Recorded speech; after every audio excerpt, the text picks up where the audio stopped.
long time. He's a great guy. I want to just congratulate Howard and Allison and Kyle, Brandon, Casey, Ryan, and your entire family. Wonderful family, beautiful family. Howard's one of the most experienced and talented business leaders of our time. He's done an amazing job on Wall Street and far beyond.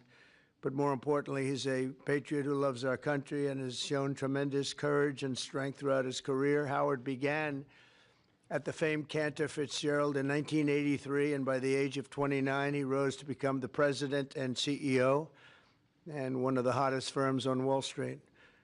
Much like myself, Howard should not be here today. On September 11th, 2001, Howard's company was at its absolute height, doing unbelievable, dominating Wall Street and stocks and bonds and trading from its headquarters on the 101st to the 105th floor. He had the top 3 or 4 floors of the World Trade Center, the North Tower of the World Trade Center. And every day Howard got up and went to work early. He'd always go in and he'd go to work early, and he'd be there 6 o'clock in the morning. And as you know, the hit was around 8:45 or something like that. So he would have been there on almost any day other than this, because his wife was very angry at him because he wouldn't deliver his child to school. She said, "You never take..." Who is the child? Let me see, where's the child? The Lou, you saved your father's life. You saved your father's life, huh? Should hold that against. You're going to leave him more than the other kids, right? Well, so he took, what is your first name? Kyle. He took Kyle. Kyle, congratulations. Nice job. But he took Kyle that one day to school. After years, he finally said, "Okay, I'll do it." And that's the only time. So he was actually riding down the West Side Highway, and he saw the plane hit. And it's an amazing, and the rest is history. And your brother was in there, too, I think, right? Yeah. And it was just it's a big story. And every single Cantor Fitzgerald employee who was at work that day lost their lives, which was almost 100% of the company. And Howard lost more than 650 friends because they were all friends. They had a really well-unified, just highly respected company, a lot of talent in that company. But the employees, loved ones, including his brother and best friend, and most people would have been defeated. They would have probably gone on to not too much. But Howard rebuilt the company step by step, and as he did it, he gave a tremendous amount of the profits and other things to the families of his colleagues who were killed in the World Trade Center on that horrible day. And it showed something about Howard that's really incredible, his resilience. It's very few people could have even thought of doing it, but his resilience and tenacity have earned him the respect and admiration of everyone in the financial world. But more importantly, Howard understands from personal experience why we put America first, because we love our families, we love our fellow citizens, and we love our country so much. And he really loves his country, and I wouldn't have done it if I didn't think so. And he's got so many friends in New York and Wall Street and elsewhere. And he has he's a relationship person, and they're always the best, and he's the best at it. As Secretary of Commerce, Howard will work tirelessly to protect our workers and our wealth and grow our economy into the strongest in the history of the world. You know, when he rebuilt the company, it actually became much bigger and much stronger than the original company, which is almost impossible to do. It became hotter than even the original Cantor Fitzgerald. But he's going to be unmatched as an emissary working to get jobs and investments. And his favorite word, and I'm going to move him down to 4th favorite word. First is family, love, God. Not necessarily that order, by the way. I think let's put God first. All right? We'll put God first. You know why? Because we don't want to take any chances. No. That's why. But I did that once. I said I put tariff as my favorite word. Well, and the fake news went out, and they really got me, I'll tell you. They said, "What about God, family, relationship?" A couple of words. And I said, "You're right." And so I made it now my 4th favorite word. And Howard, I think, you'll go along with me, number 4, maybe even number 5 or 6.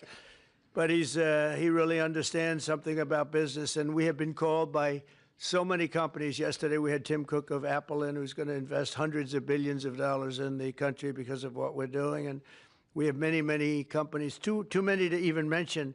They're coming roaring back into this country.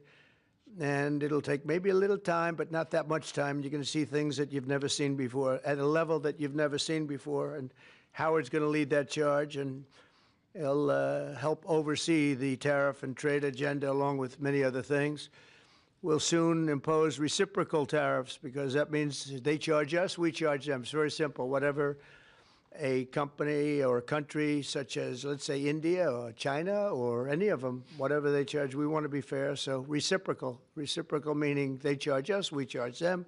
We haven't done that. We've never done that. We were getting ready to do it until COVID hit. We had the greatest economy in the history of the world, and we were just getting started. But the tariffing is going to be very interesting. Howard's going to be in charge of it, and I think you're going to see jobs and money flowing into the country like never has been seen before as we reduce inflation, unleash energy, bring down costs, bring back manufacturing, and lead the world in innovation. Families will flourish and opportunities will skyrocket. We will skyrocket like people haven't seen. It's going to be a really big thing, and I wouldn't feel the same confidence if I didn't have this man on my left. And even though he spent a little bit of his time in life as a Democrat from New York, I'm okay with it because I knew him during his Democrat days, and that's okay. But I just want to say that he is going to help very strongly make America wealthy again, make America great again, and there's nobody that can do the job better. So, Mr. Secretary of Commerce, I just welcome you aboard. There's nothing you can do so big as this. There is no deal you can do that's bigger. Every deal. That's why you can never go back into business because it seems like small potatoes, no matter how big it is, including even Cantor Fitzgerald. It's all small potatoes compared to what we're doing now. So it's a great honor to have you and your family aboard. Thank you very much, and thank you very much in particular. Thank you very much. Thank you.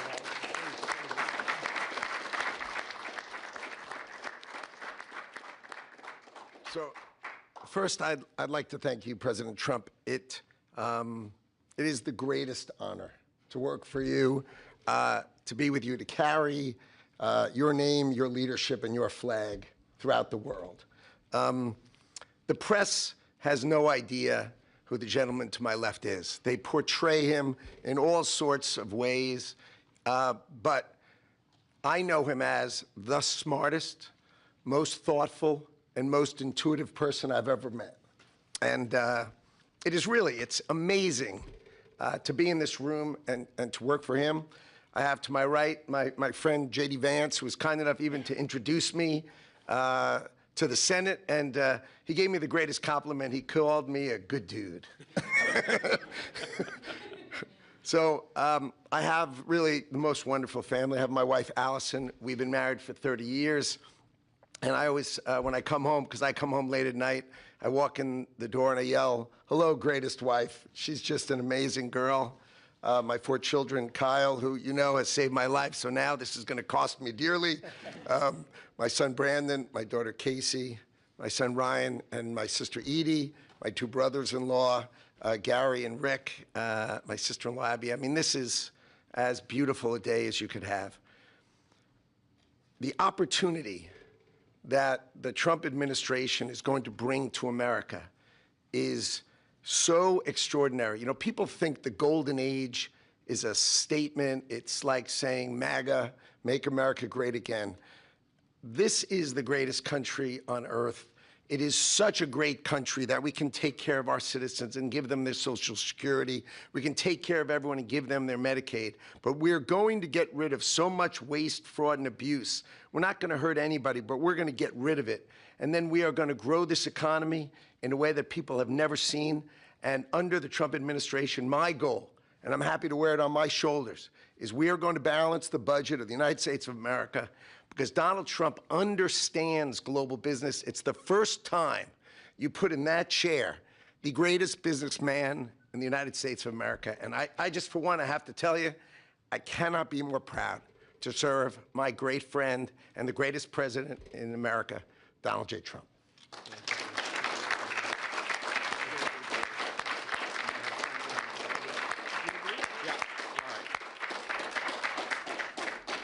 So now we get to swear Howard in. Now we need the actual. We need to sign the commission first. Sign the commission first, okay? Mr. President, we're going to sign the commission first.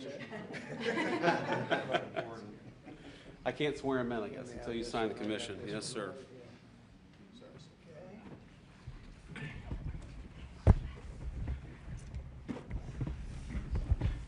You ready? You sure? It's the last time. You can change your mind until... I get to work for you right here. Hey, Now what's it's better too than late. this? This room never looked so beautiful. It does, doesn't it? How do you like the new look? Now, the desk is a different desk. It's one of 7, but the Resolute desk is being renovated and refurbished after many, many years of service. It'll be back in 4 weeks, in case anybody missed it, which a lot of people do.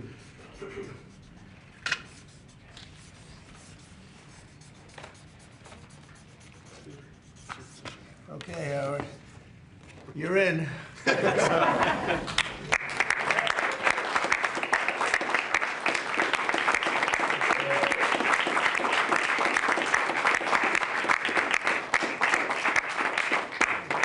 All right, now Howard, come next to your beautiful wife and your beautiful family here. Put your hand on the Bible, raise your right hand, and repeat after me. I, Howard Lutnick, I, Howard Lutnick, do solemnly swear do solemnly swear that I will support and defend the Constitution of the United States that I will support and defend the Constitution of the United States against all enemies, foreign and domestic, against all enemies, foreign and domestic, that I will bear true faith and allegiance to the same, and I will bear truth, faith, and allegiance to the same. that I take this obligation freely, I will take this obligation freely, without any mental reservation without any mental reservation or purpose of evasion, or purpose of evasion, and that I will well and faithfully discharge and I will well and faithfully discharge the duties of the office on which I am about to enter. the duties of the office of which I am about to enter. So help you God. So help me God. Congratulations, Mr. Secretary.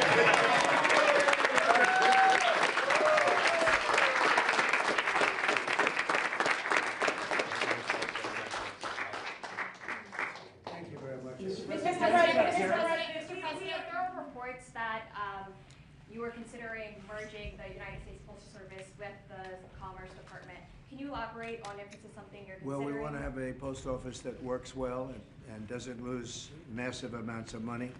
And we're thinking about doing that, and it'll be a form of a merger, but it'll remain the Postal Service, and I think it'll operate a lot better than it has been over the years. It's been just a tremendous loser for this country. Tremendous amounts of money are being lost, and we think we can do something that'll be very good and keep it a very similar way, but whether it's a merger or just using some of the very talented people that we have elsewhere, so it doesn't lose so much. It's losing a tremendous amount of money. Mr. President, there's a report of grant survey. Some members of Congress in red districts are facing pushback from voters in town halls. We know that Americans voted for you on the immigration and the economy, but these voters say they're angry and frustrated by these firings. They don't like the work of Elon Musk and these other actions.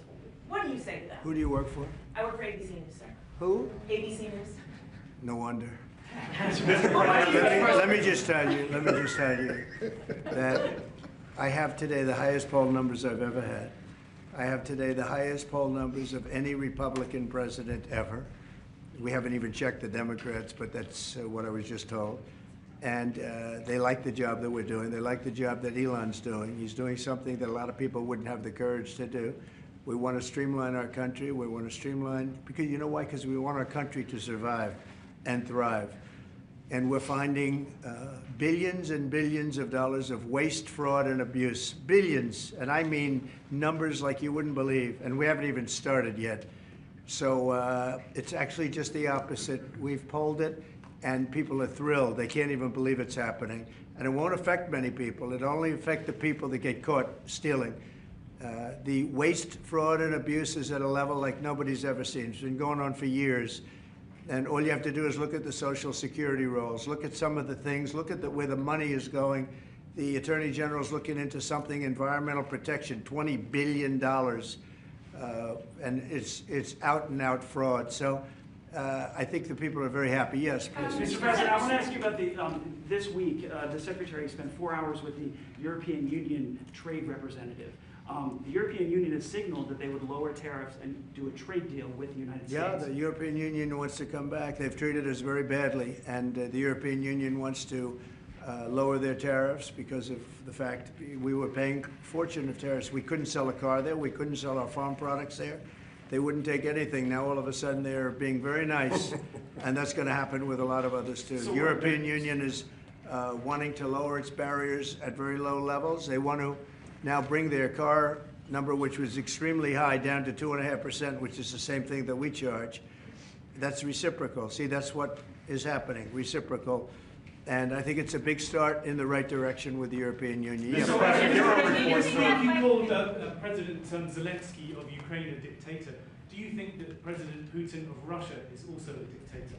I think that President Putin and President Zelensky are going to have to get together because you know what? We want to stop killing millions of people. You have young soldiers being killed. If you saw the pictures that I saw of the battlefield from satellite, you've never seen any pictures like that. Soldiers are being killed by the thousands a week, thousands of soldiers a week. As we speak, they're being killed. That's why I want to see a ceasefire and I want to get the deal done. I think we have a chance to get the deal done. I had to make sure that Russia wanted to do it. It's a war that would have never happened if I was president, but it did happen. So I got stuck with it, and I want to stop people from being killed. You know, it doesn't affect the United States very much. It's on the other side of the ocean. It does affect Europe, and we've put in 3 times more money. We're in for $300 billion. They're in for $100 billion. And, you know, Europe is also doing it in the form of a loan. Biden just gave them money. There was no loan. There was no security. There was no anything. So we're going to either sign a deal or there's going to be a lot of problems with them. So we're going to sign a deal to get security because we have to do that. We're spending our treasure. They're spending their blood. They are. And they're very brave in, you know, in every way you can imagine. But we are spending our treasure on a country that's very, very far away. And it's okay, but we have to be treated the same as Europe is being treated. Europe gets their money back. Europe is basically giving nothing because they get it back in the form of a loan, and it's a guaranteed loan. We don't get our money back, and we're losing. I mean, we don't want to do that anymore. So we're signing an agreement, hopefully in the next fairly short period of time, that will assure us that we'll get $400 or $500 billion back. We're in there for $300 billion. Now, one other thing, Europe is at 100. We're at 300. We think it has to equalize. In other words, they have to come up with more money because it has a big effect in Europe. It doesn't have much of an effect on us because we have a big, beautiful ocean in between. But it does affect. And Biden should have never gotten us into this mess. We had an incompetent president who got us into a mess. But we're going to get you out of it. The same thing in the Middle East. We're going to have some good news in the Middle East. What happened yesterday, the sight of those babies was not acceptable to anybody. Nobody's seen anything like it. Mr. President, are you going to Moscow? There's a report out of France that you're going to Moscow on May 9th. No, I'm to not. join President Putin. I'm not. And then if I could, sir, just ask you about Kash Patel, who's going to be sworn in soon as your FBI director. Talk to us about your reaction to him getting sworn in and the fact that many agents across the country are concerned that they will be fired en masse for simply just doing their jobs. No, I think the agents are very happy about Kash. In fact, the agents led the charge for Kash. One of the reasons I loved Kash and wanted to put him in is because of the respect the agents had for him. I think he'll go down as the best ever at that position. And it turned out he was very easy to get approved. You know, I was not sure. He's a tough guy, strong guy. He has his opinions, and I wasn't sure. He turned out to be he went very smoothly. I don't know if he's in the room now. He's going to be in the room very shortly. Where is he? Oh, good. I'm saying the right thing. I have to be careful. I can't speak too badly about him. I better be careful. Now, you know, I will say this about Kash, and Howard understands this. One of the reasons that I wanted him is because the agents love this guy, and they respect this guy, and this is what they wanted. And even somebody like Trey Gowdy, who's a very good guy, but known as somewhat of a moderate person, he came out with a statement that was so incredible. He said, Kash is an incredible person. People don't realize it. When he said that, there was no doubt left. It was really a big statement made by somebody that's respected and on the moderate side.